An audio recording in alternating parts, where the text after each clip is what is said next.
Hello,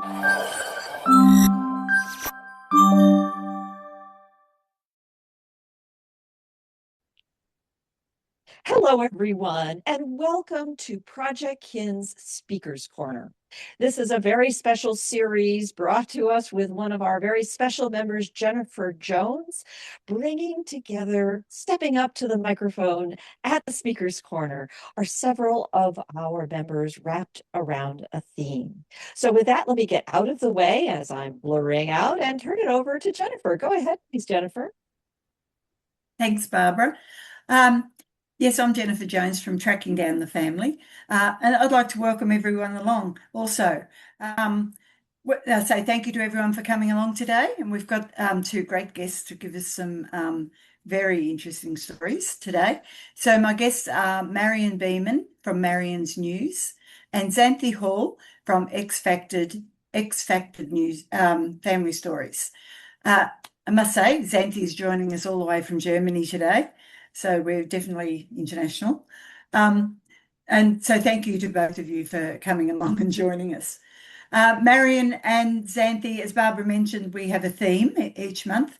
Marian and Xanthe are going to be telling us stories about the theme of family secrets, which I'm sure we've all come across the odd family secret in our research somewhere along the line. So last a few days ago when we did the live preview, Marian and Xanthe both left us with a cliffhanger. So I know I've been hanging on since then to hear the rest of their stories. So I might just hand over right away to Marian, and we'll take questions or comments after both speakers have spoken. So tell us your story, Marian. Well, I appreciate the opportunity to speak today about my family history and revealing one or two secrets.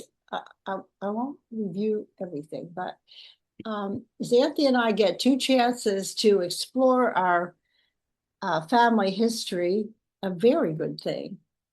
If you tuned in on Sunday to the preview, you heard me talk about my roots in Switzerland and in Germany, where Xanthe is now residing. My family, the Longeneckers, in the old country, it was spelled Langenegger. Not a very euphonic sounding name. We were part of a movement in Europe, which began in Switzerland in 1525. It was led by Menno Simons. He was a former Catholic priest. This Protestant group called the Mennonites were persecuted because they did not believe in infant baptism. They thought you have to know what you're doing before you could get baptized. So it was called believer's baptism. And also they did not believe in war. So they were, the word I think that would best explain it would be pacifists.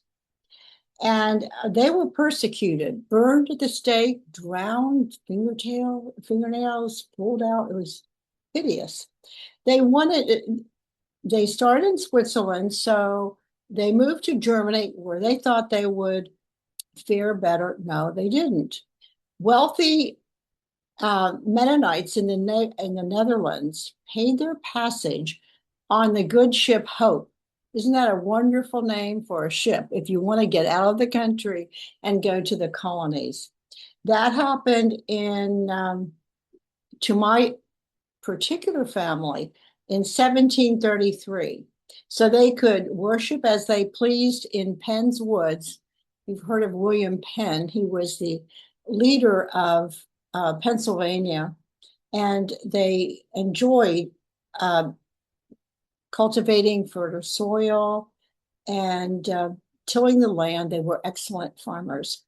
My own history includes the descendants of Ulrich Longenecker, and he is 8 generations removed from my dad, 9 generations removed from me. So my dad tilled the soil, yes, but he had acreage, but he also had a farm equipment sales and repair business. In fact, I'm going to pay homage to him next Wednesday on my blog because I have some movies from the 50s that my aunt has recorded. The title today includes the word tragedy, I think, but also secrets. I'm not sure my personal story qualifies as a tragedy, but pain is pain, regardless of degree. And my memoir, some of you have seen it, a coming of age book, discusses my early days. In some ways, my upbringing was kind of sheltered and innocent. In Lancaster County, Mennonites in the 1950s did not believe in cutting your hair. Well, my hair is really short. They did not believe in makeup. I'm wearing bright red. They did not believe in jewelry. My first piece of jewelry was an engagement ring when I was 26 years old. So a lot has changed. And even the Mennonite church overall is not that plain anymore.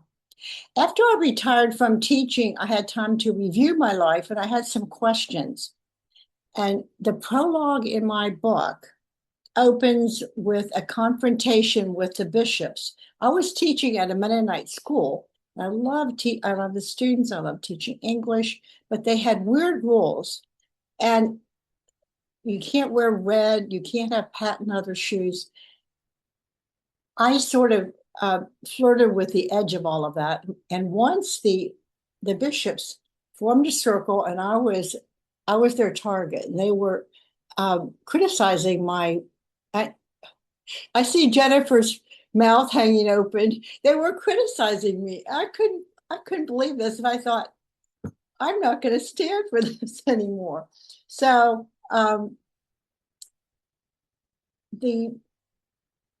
that's a story in itself. But then I backtrack, and here's where I'm coming to the cliffhanger that was broached on Sunday.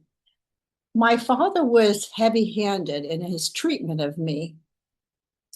This included whippings with his belt and sticks of wood. What brought this on? Well, I was mouthy. I had a mind of my own. I resisted his instructions, and he regarded me as rebellious, and he wanted to whip me into shape. Now, remember, I'm a child.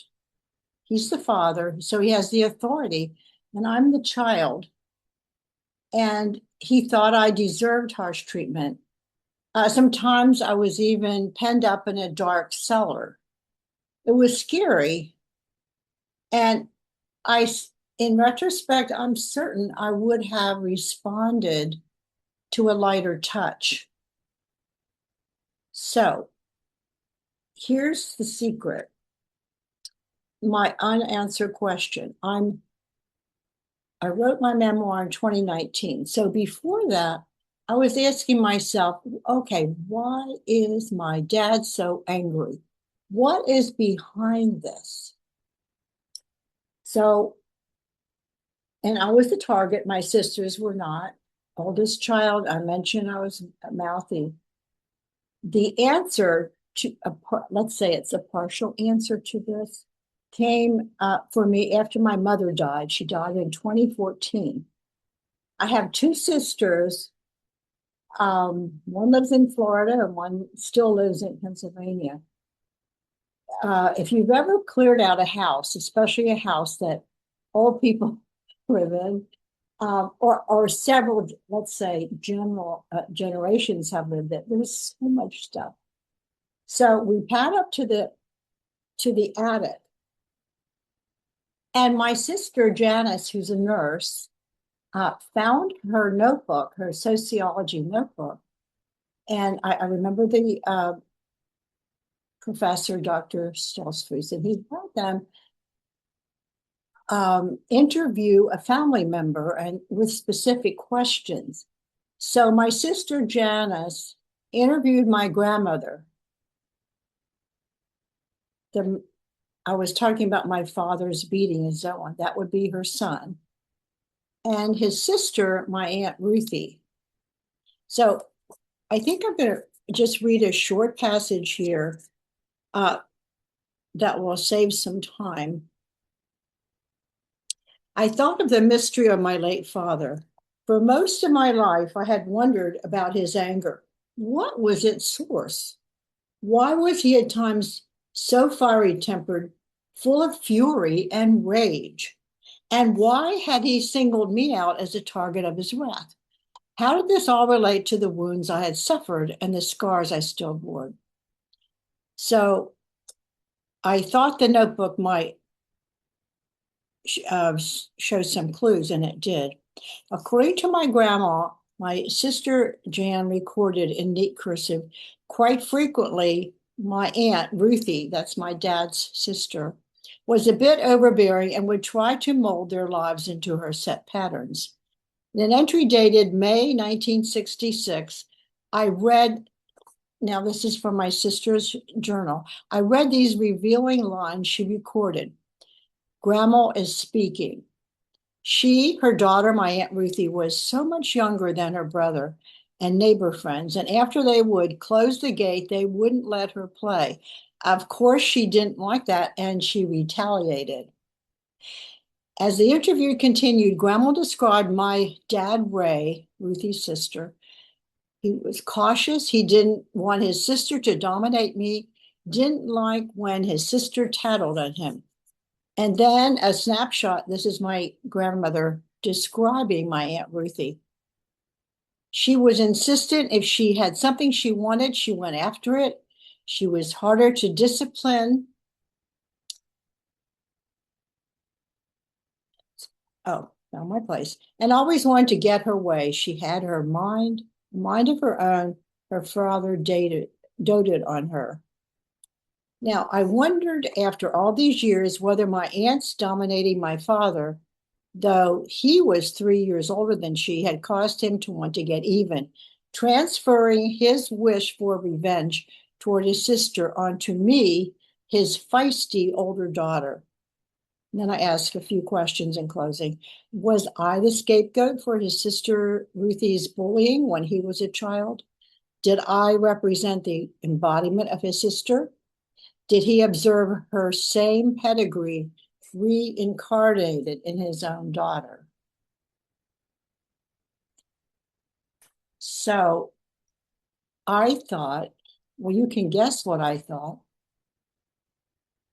Maybe I looked like his sister, my Aunt Ruthie, and he couldn't tame her, but he's going to tame me for darn sure.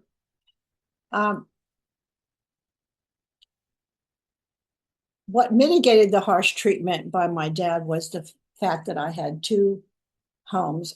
My aunt and my grandmother, who was such a loving woman with a big lap and warm, fuzzy arms, she lived a quarter of a mile down over the hill from us. When I went to her house, I could be myself. And I could roam the woods. She'd give me tea. She had maybe cookies on the shelf. I doubt that they even knew my father's behavior toward me. And when I was in her presence and in their house, I never thought about my family. It's like I compartmentalized my life. So that was the impetus for getting my memoir begun. And it's been many decades. My dad died in 1985. And since that time, I've had time to process all of this. And I'm able to comprehend his view of the world and use my own experience to understand, and even forgive. I can forgive his behavior toward me. So I consulted a counselor during the process of writing my memoir, and I was trying to make sense of this. Okay, can you tell I have an analytical mind? Come on, what? Why? And the counselor said fear is the opposite of love. They can't coexist. So my dad was fearful that I would bring shame upon the family. He worried I would get pregnant. Now, that is so weird. I'm a bookworm. I didn't have a boyfriend, but the worst thing that would happen in a Mennonite family is back then if the girl got pregnant. He couldn't face the public. He wouldn't face his friends, the people in church. So I'm going to pause here and see if you have any reactions or questions. I could go on, but I'm watching the time because it seems like a good time to pause. Jennifer, you're muted. Yeah. Well, as you said, Marian, my mouth was hanging open as I was listening to that story. But we will come back and take questions after Xanthe speaks. Sure. So, yeah, Sure. Thank you for that. Yeah. So, Xanthe, over to you. We'd love to hear about your cliffhanger and your story. Okay. Well, we left it with the story of the Royal Artillery Warrant Officer Samuel Leonard Thomas Ashworth and his 3 wives, or his 4 wives. But I said I'd tell you what happened to the 3 wives before my Aunt Dinah. And I had started researching this because I was interested in Aunt Dinah's story. And when I found out that Aunt Dinah had married Samuel, or actually we called him Len. He'd married Len. She'd married Len twice, and not just once, and divorced him in between. There were all these questions that came up. Was like, what was going on here? Why, did she divorce him and then remarry him? And I started researching into his background and found these 3 other marriages before Aunt Dinah. So I started to research these wives to try and find out what had happened to them. And just to say, Len was born in 1922 in Royton, Lancashire. And he married his first wife, Irene Elsie Munton, in 1944. So it was during the Second World War. So she was like a war sweetheart. And like a lot of those marriages that happened very young during a war, they got married very fast. And you can hear lots of stories like this, that those marriages often just didn't last. So the same with this first wife. She met somebody else while he was on war service, and when he came back, she was, off with him, and he divorced her. So that's why he had the first wife. Then the second wife that he had was 5 years later. He married Irene Patricia Pettit. Now, she's called Pat by most people. So Pat Pettit was his real big love, and he stayed with her for 11 years. And they had 6 children. And he went on as a soldier. He carried on in the military, and he was posted to Germany with Pat. And there they had at least 3 of the children I found that were born in Germany. So I think he was posted at the Northumberland barracks in Menden because the children were registered in Iserlohn, which is near Menden. Anyway, tragedy struck, and Pat died of cancer in February 1960. So that's what happened to the second wife. But on her deathbed, she made him vow to keep all of the 6 children together with him, which is a bit difficult anyway because he's a soldier. So he must have then, at that time, he must have looked after her while she was dying. And I don't know where he did that, in Germany or in England, but I know that she died in England, in Westminster. So that's clear that he was in England when she had died, and he stayed there for a certain amount of time because he had to look after the children. So he must have been pretty desperate, though, to find a way of getting back to his work and also how to look after the children, because then he answered an advertisement in a paper from a marriage bureau. And this advertisement had been put into the paper by Lisbeth Frank. Lisbeth Frank was an Austrian, and I'll just tell you a little bit about Lisbeth before we carry on with what happened with her and Len, because she's a very interesting person. She came to England from Austria in 1938, just before Hitler took over Austria, so just before it was annexed. And when she arrived in England, she trained to become a nurse. Now, at the beginning of the Second World War, all the Germans, and of course now Austria was German, so she was ostensibly a German, all of the Germans got put into internment camps. But she was exempted from being put into an internment camp because she was working as a nurse. So that was fine. And she was working in a place called Tudor House in Greyshot, which has since found out was a Jewish care home. And she probably met her first husband, Major Stilwell, there. And I believe he was also Jewish because his first name was Reuben. He went by the name of William, but that was what his first name was. And he was about 13 years older than her when they married. And they had 2 children. But unfortunately, also Stilwell died in 1955. And so she was alone, living in England. And she moved to Maidenhead around 1958 and bought a house, a 3-bedroomed house, in a place called Fairacre off Bath Road in Maidenhead. And she probably bought that house with the money partly that he had left her, because he left her some money, and also because she had been working as an industrial nurse. So she had some money of her own, but she bought this house. And then she married Len. She married Len in June of 1960. Now, you remember Pat had died in February of 1960, so it's a pretty fast turnaround. And he claimed later that they were very much in love, but there is a feeling that he was really looking for a mother for his children because he had 6 and she had 2.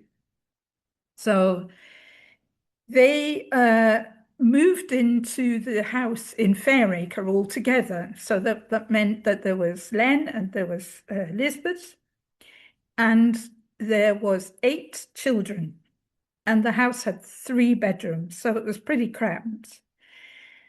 And Lisbeth said, this is just too much. And he agreed then that 2 of the children could go and stay with their grandmother, the mother of Pat, so that there was a little less cramped in the house. So they still had 6 children in the house. Len went back to Germany to work as a soldier, and she was left then with these 6 children in the house, and it was all too much. I don't think she was working as a nurse anymore at this time. I think she'd just become a full-time mother, but she ended up writing him a letter to say that she'd never worked so hard in her life and she wasn't feeling at all well. So he got compassionate leave and came back in October.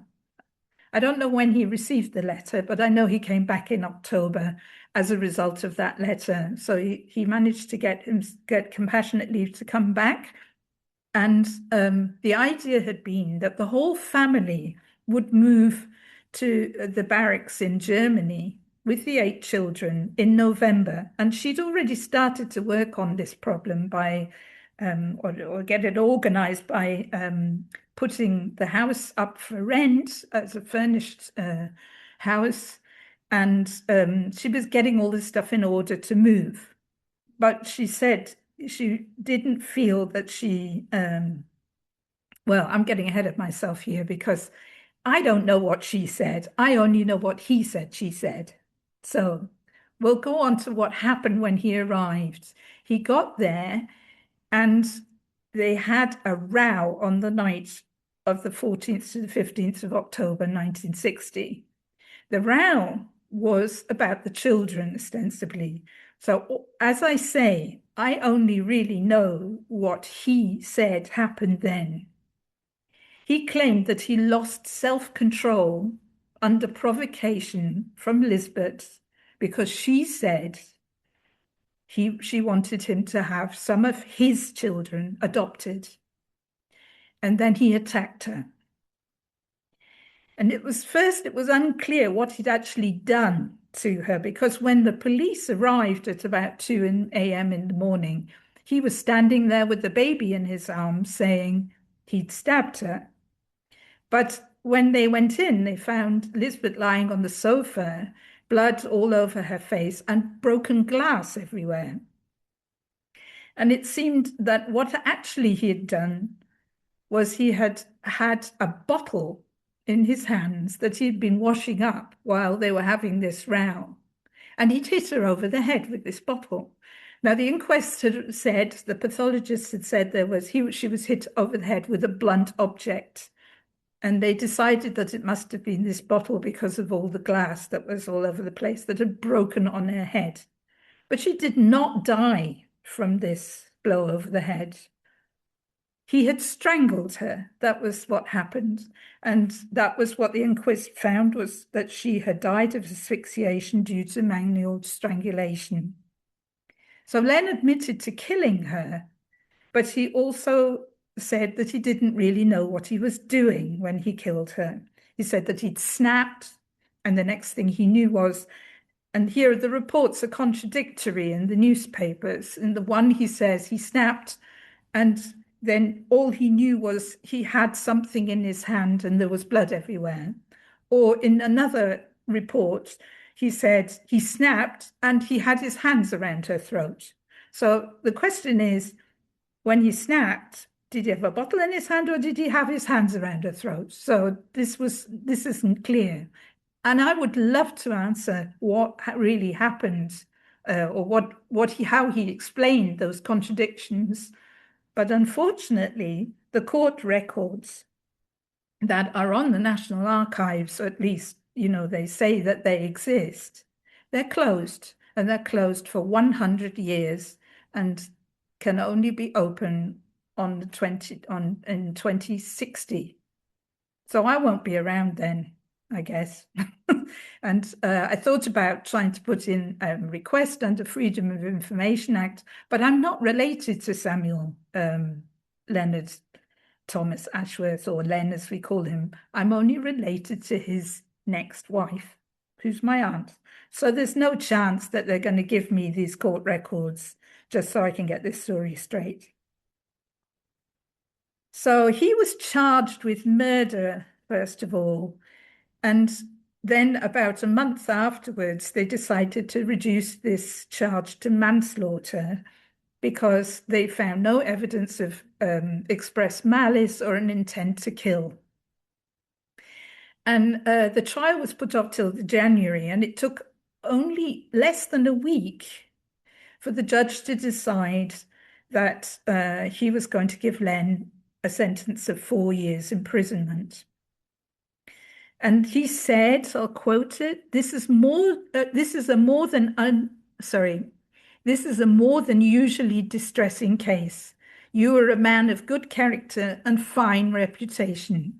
You brought about by your act the very thing you didn't wish, the separation of your children. So it's not known how much, if any, of the sentence Len spent inside, or where he actually went to prison. But it is known that the children were all put into care. And I found out their names and when and where they were born, but I'm not going to divulge any of this information since I know most of them are still living.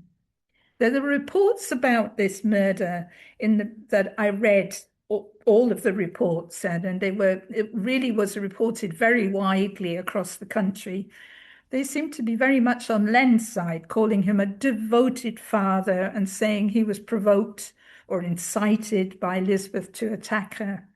And there's only one of these articles, of maybe 100 different articles, that actually spends any time talking about Elizabeth, and went into he obviously researched what had happened to her or where she came from.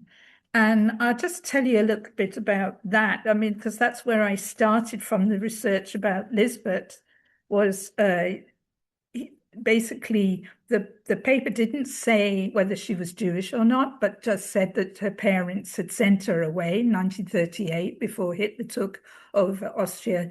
But it seemed to me a high probability that that was why. And indeed, it turned out when I started to research it that she was born in Vienna to Jewish parents. Her father was Jenő Frank, which is Jenő is like the Hungarian version of Eugen or Eugene in English, I suppose. And his mother, her mother was Adelheid Popper. And they were then deported from the Aspang station in Vienna on the 19th of February 1941 on the second transport. So there were a lot of transports, deportations from Vienna, but this was the second one to a place called Kielce in south central Poland. And when they got there, there were all these Jewish people arriving from all over Europe, more or less. I mean, all over Poland and Germany and Austria. And they created a ghetto there in April 1941. They made it into a ghetto.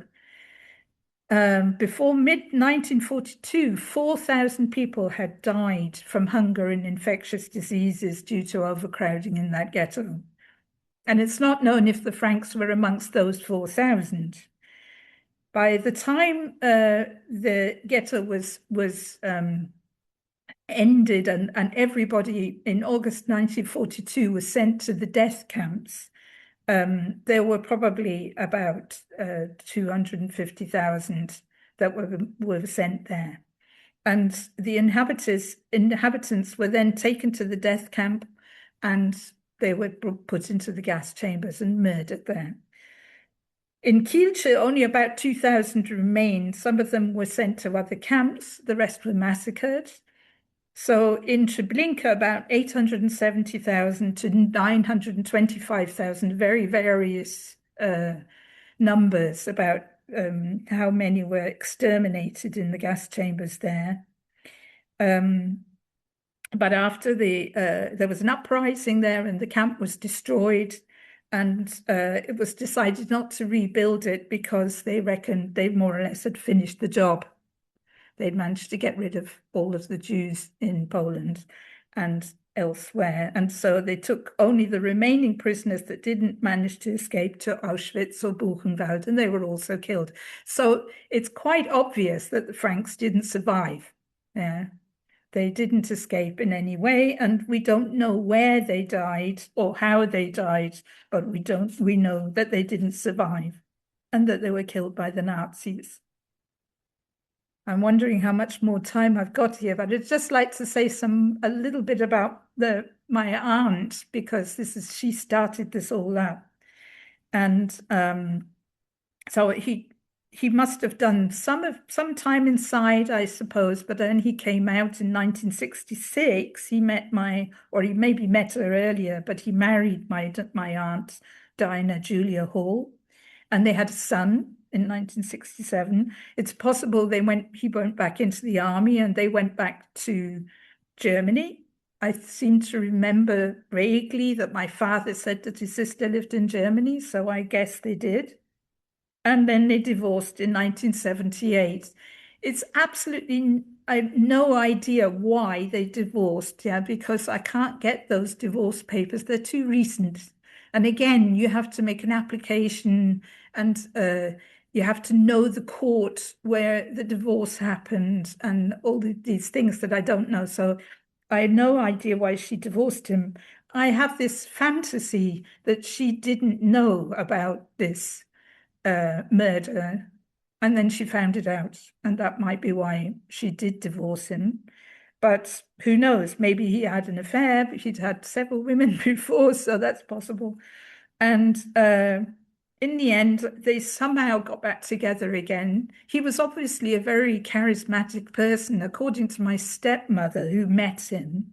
And I asked her all about what she thought of him. She said he was a very easygoing and cheerful chap and very nice.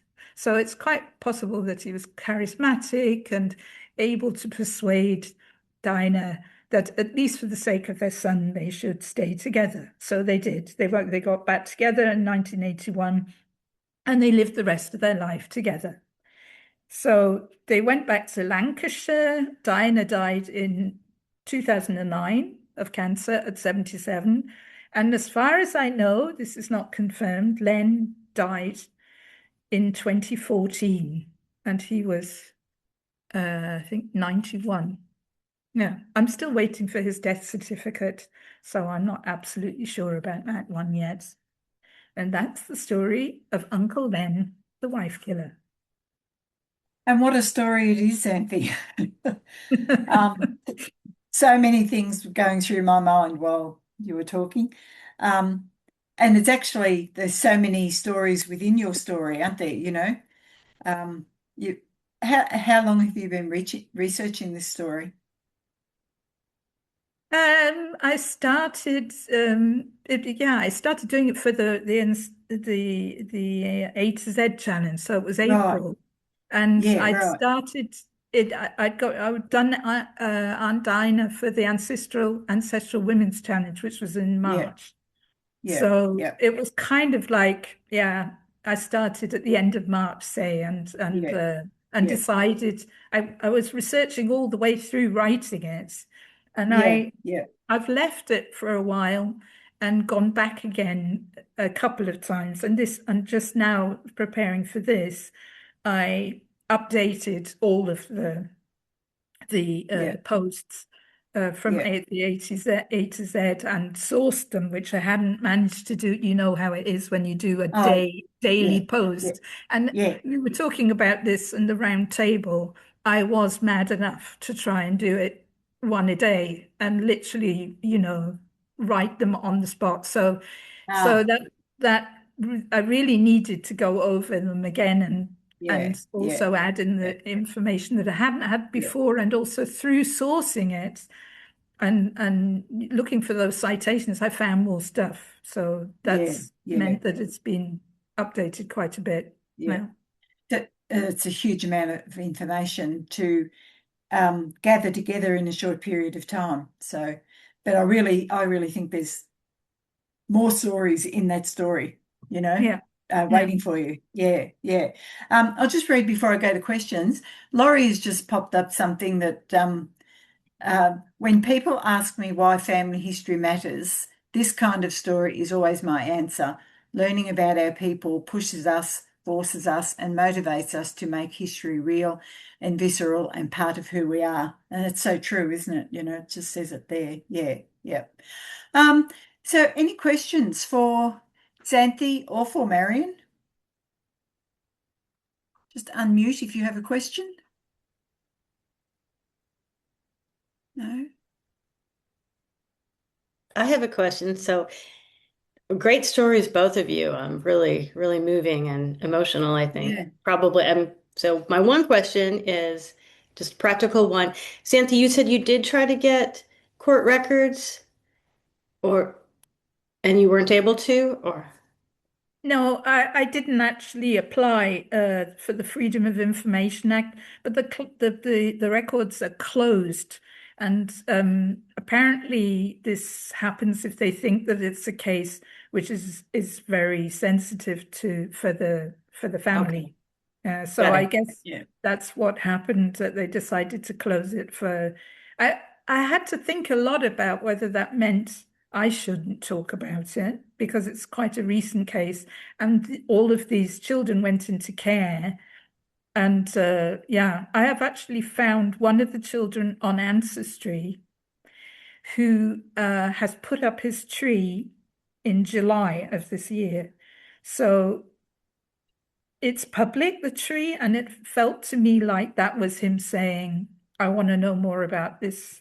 I want to know Have you more. reached out to them? I mean, have you I talked have, to any of the I kids? have, but I only to him because he put Right. that on Ancestry and I found him there. And I wrote him a message and saying, I can understand if you really don't want to talk about this. And it's a really sensitive issue, I know. And but I've researched a lot of it, so I'm open to sharing any of this with you. And I haven't had a reply. I don't know if that just means he didn't really look on Ancestry, but I Oh, have no there's a idea. lot of problems with the messaging system I on know. Ancestry, so Yeah. I wouldn't take that as he was No. ignoring. Yeah. But, Yeah.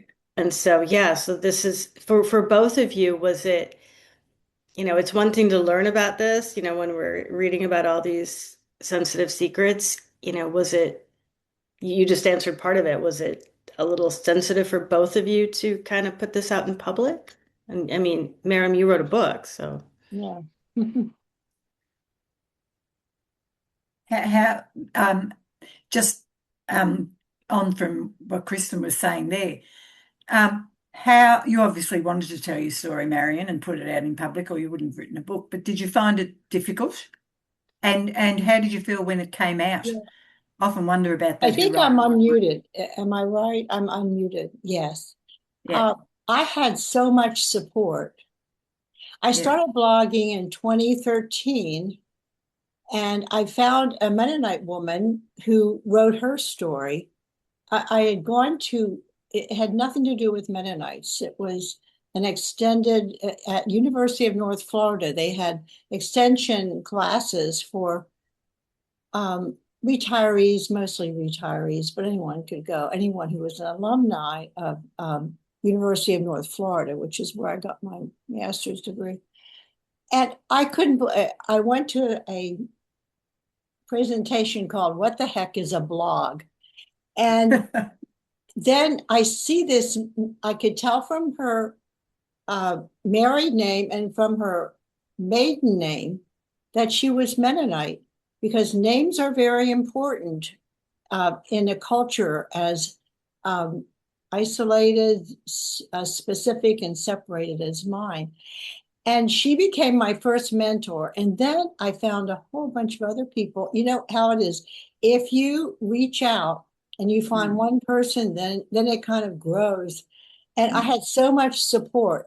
At one point, I remember sitting at the computer and thinking, I'll write my story and I won't tell about my father's abuse. I'll just skip that.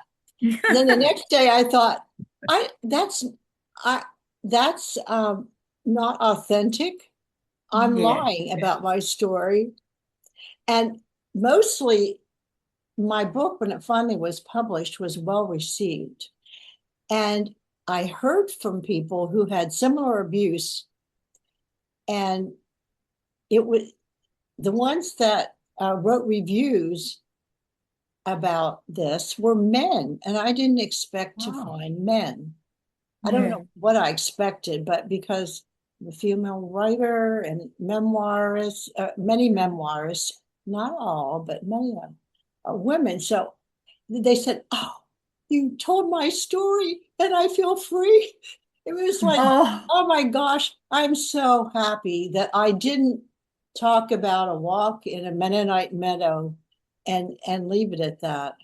I told my story. And I don't know who's on the call, but maybe you had physical or maybe emotional abuse from a parent.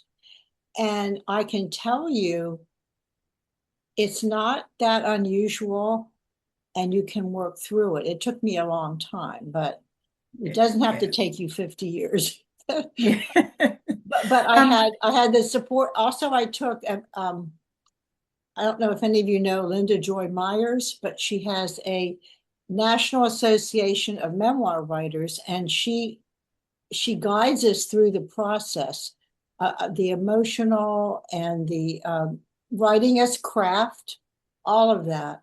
And by the time I got my memoir published, let's see, 2019, I had a bunch of people that were cheering me on. I was invited to retreats and we would write and they would say, yes, you can tell this man. They had stories to tell. I don't think you can write a painful story unless you have support. Yeah, yeah, I yeah, honestly don't think you can because you would feel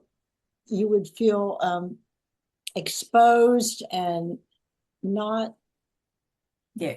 Must be so not cared difficult. for, whatever the Yeah, words are. So yeah. I did have a lot of support.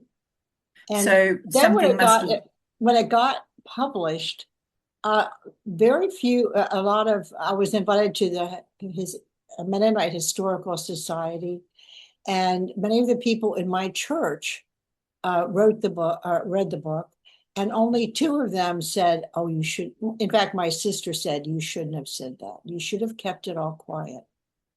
But yeah, let me tell you, I'm glad I did. I'm glad no, I yeah, had the courage to write. Let's see.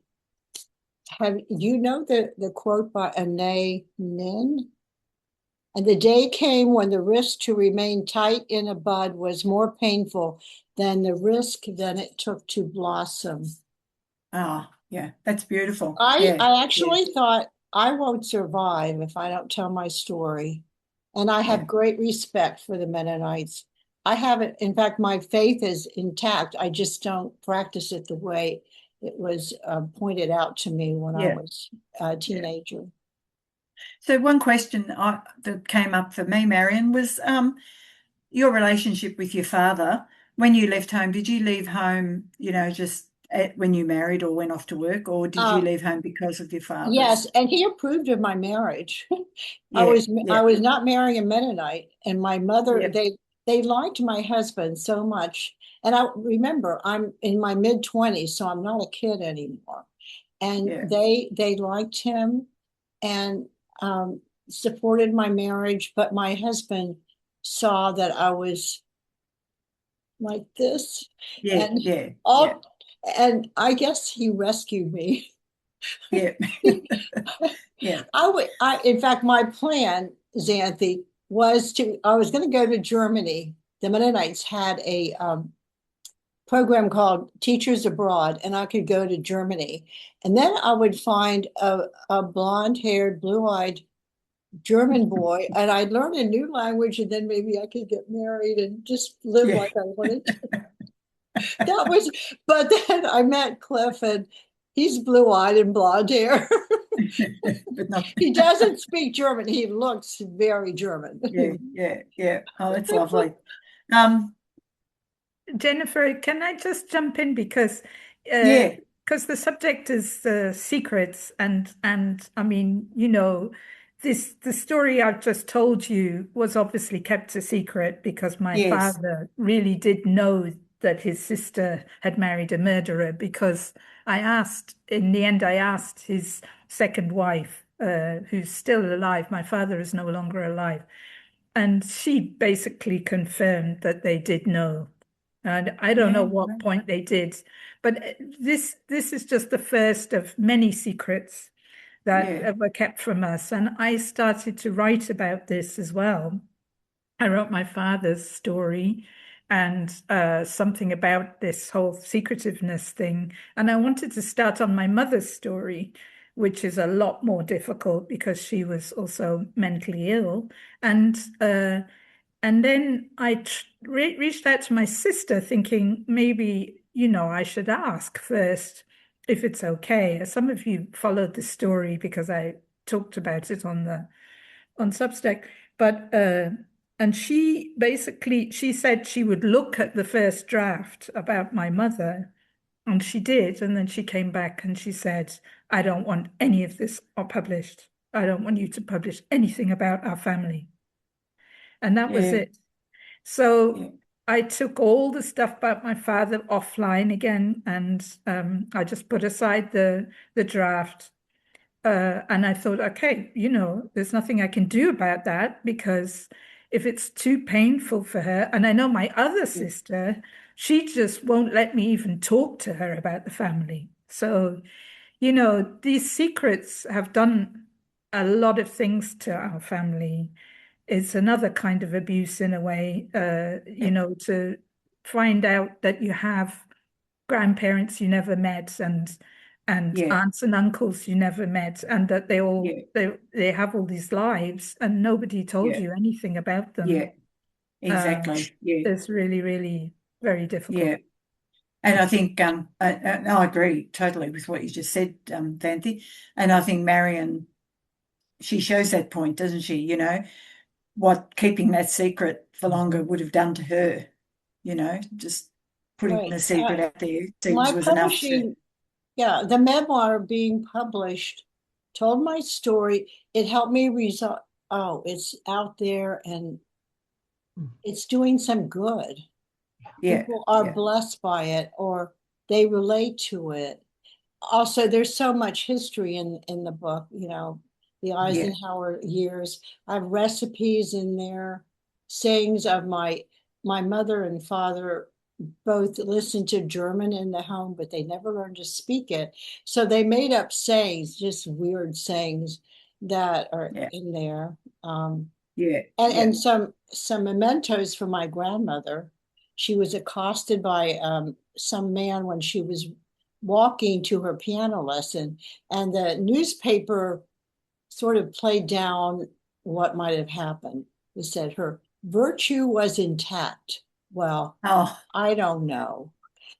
So that the full I quote from the letter in my memoir, but the whole letter, the whole article from Middletown newspaper shows they were trying so hard to make sure nothing sexually happened to her. They called the person who accosted her. He was swarthy, Swarthy, yeah, and Oh. and probably a foreigner. They yeah, made him sound right, exotic yeah, and dangerous. yeah.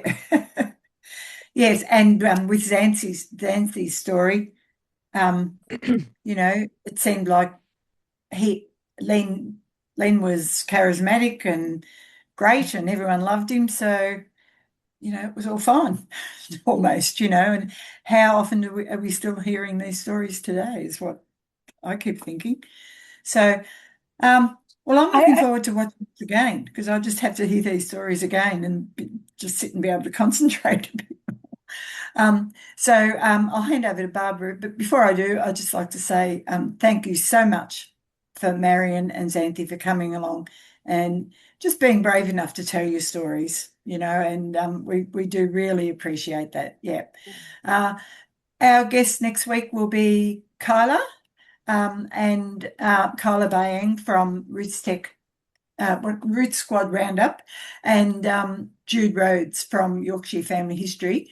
You might think Kyla has just been here and how come she's coming back again so quickly?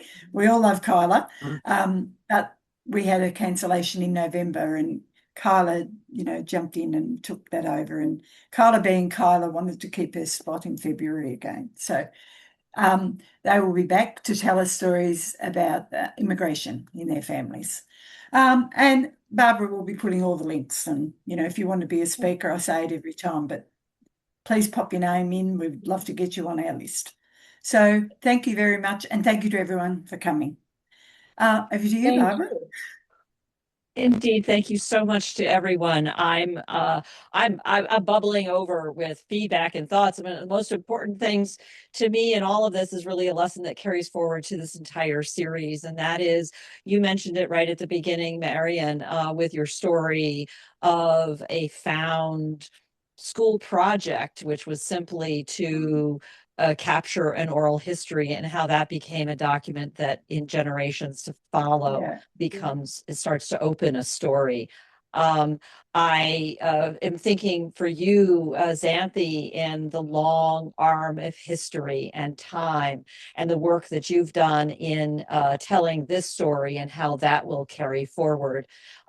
I was a big fan from your first articles about your dad and the stories that you opened there. I remember them quite well and look forward to your continuing with that series. And to my view, honestly, that's what projects are all about, is recognizing that it may not cover this grand arc of the story of everything all at once, but it can pick up in a story that helps others, that helps a family, that begins to tell that story. And so often why I tell a story relates to how it's going to change somebody's life, whether it's in a private cycle, a private circle, or in longer to people you don't even know yet. So good, best of wishes to you, Xanthe, in your journey with these stories as a story keeper.